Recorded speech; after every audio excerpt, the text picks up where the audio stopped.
The idea of an eco-festival was seeded by a woman called Liz Ross from the Auckland Council Environmental Programs team, who came to Waiheke, suggested that it would be great to have an eco-festival on Waiheke, and called together a large bunch of greenies. There's a lot of incredible people on the island already doing wonderful work, and it was a matter of making contact with them, talking to them about what we were achieving and seeing what was feasible for them and how they would like to be involved. So the objectives of the festival were to support these wonderful people, individuals, organisations, businesses, and let people know that they're there, to create collaborations between the community groups, and then to plant seeds in other communities. So they may be in Waiheke or in other communities. We specifically chose the school holidays because the island is very busy, and we saw that as an opportunity of people visiting Waiheke to be able to experience possibly something different and be inspired. Well, this is a workshop exploring what the good life could be in view of the fact that we face great catastrophes globally, environmentally, and the vision of the good life may have changed somewhat since earlier conceptions. However, the ancient Greeks had ideas of the good life, which I think is still very relevant now, and I'm going to talk a bit about Aristotle and how he could help us with the way forward. Homegrown Waiheke is a little organisation that a few keen gardeners have set up, and what we do is we help families who don't know anything about gardening how to grow their own vegetables. So we lend them $110 for the year to help with some equipment and plants and things, and we match them up with a mentor for 12 months. That's really important because that's an experienced gardener who can help them through a year's worth of growing, so if they have problems they've got someone to go back to. They don't give up as soon as things start going wrong. And we also organise a working bee, so to actually get the garden in the ground for the family, and then support them as much as we can through that year. It's about how do we grow our food in a sustainable way that actually regenerates the soil and the water and the earth that sustains us, rather than relying on an industrial food system that depletes the soil and destroys the water and is incredibly dependent upon the fossil fuel industry to keep it going. So permaculture is a really important part of the solution. Well, today is open studio, so there's kind of two types of plastic I work with. A heavier weight that doesn't need to be fused, ironed together. This type of thing, heavier garden feed bags, and then I also get bread bags so I get a massive amount of these, and these are ironed or fused together. So you can see that this bit here is fused, and that's some shopping bags. There's probably bread bags underneath, and then like these pet food ones, those are really strong and stiff, and those are just used as is. It's lined. It's kind of the thickness of like a stiff vinyl. That's just what it does when it's ironed together.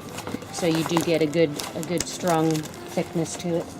And then I sew those in with the other non-fusible stuff and turn it into bags, iPad covers, aprons.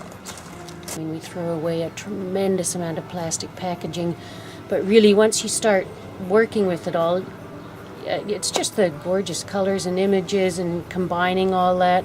I mean, each little piece feels like a bit of artwork. Just color. I love the color and the satisfaction of knowing that it's not going in the landfill. And same with my clothing. It's like painting or collaging with fabric. As you know, we're in an eco-village here, and the whole aim of the eco-village is that we live our lives as sustainably as we can. We're constantly always having to look at ways that we can be as ecological as we can, as well as working within regulations, as well as take into account situations like, for example, materials you use that may be low ecological impact in terms of getting the materials and using the materials, but when building a house, you really want to be thinking about the ecological impact of the energy used within the house over the lifetime of the house. So some materials may be lower impact in terms of getting them, and other materials will be lower impact in terms of the effect that they have on the lifetime of the house. So we have to kind of play with all of those considerations. We use dry composting toilets out here. At the moment we're running an average of, 5 people I suppose in this house every day. And I'm running one which was built on a temporary basis 14 years ago. And it's working perfectly right. And I get 3 wheelbarrow loads of compost out of that a year. That there and that windmill over there powering my whole house. So how many batteries? And I've got eight great big batteries in there. They're called L16s, and they give me enough power to run my house. And they've lasted for about 7 years now. This is my second lot of batteries since being here. That's the biggest letdown of alternative systems by far. But technology is moving. Technology is moving. They'll get better and better. And what about the windmill? Where's that? Over there in the corner there, spinning around. You can see it up there. But of course, with the modern environment, with our modern day-to-day lifestyle, we don't actually have that much time. So permaculture means if you're doing it, once you've got your initial setup, you can spend 10 days a year to maintain your garden.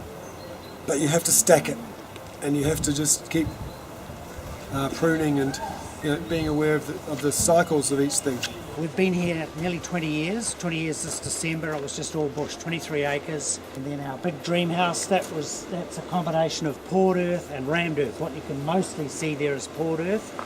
And what we dug out, we dug back into the hillside, and what we dug out we stockpiled and then mixed it with cement and put it back in the walls again. And we bought an old crane and had that set up over the whole building site, and a concrete truck which I set up as a batching plant. And had 6 guys full-time, and we ran the project ourselves. We designed the house ourselves, had an architect friend get the proportions right, and then an engineer do all the engineering calculations. And we're trying to be, as I said, self-sufficient with electricity. Also, we grow mostly our own veggies and fruit and wine. The idea behind the soil building workshop is that, we all know that here on Waiheke there is not a lot of good soil, it's mainly clay, and so we are encouraging people to see that they can build up their own topsoil without having to go and spend a lot of money on topsoil that's been ready-made. So we're showing them how they can collect materials that are like free or very cheap, such as seaweed and animal manure, some hay, coffee grounds, grass clippings, and how to layer all that up and set it up so that it starts to break down and actually forms soil that you can plant in. So this is it.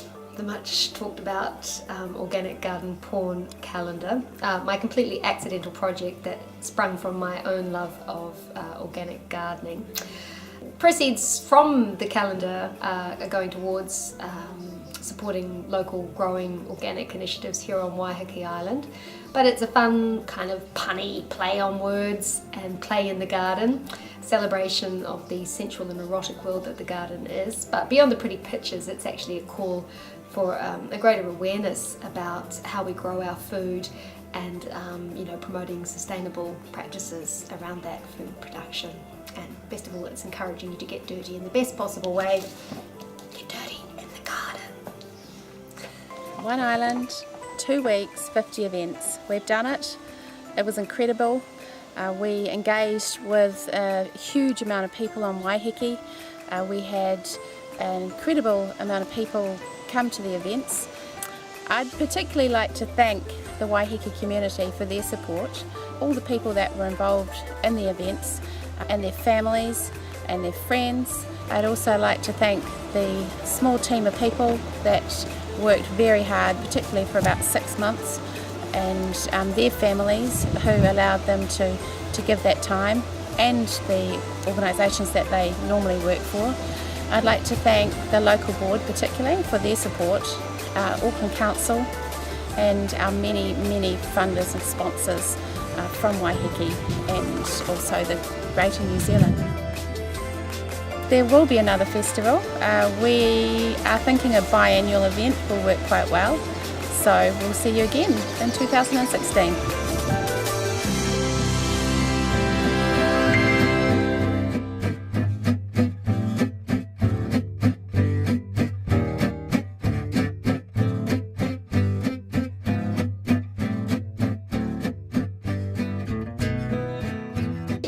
What the whole hike is, but just read what I wrote on the back.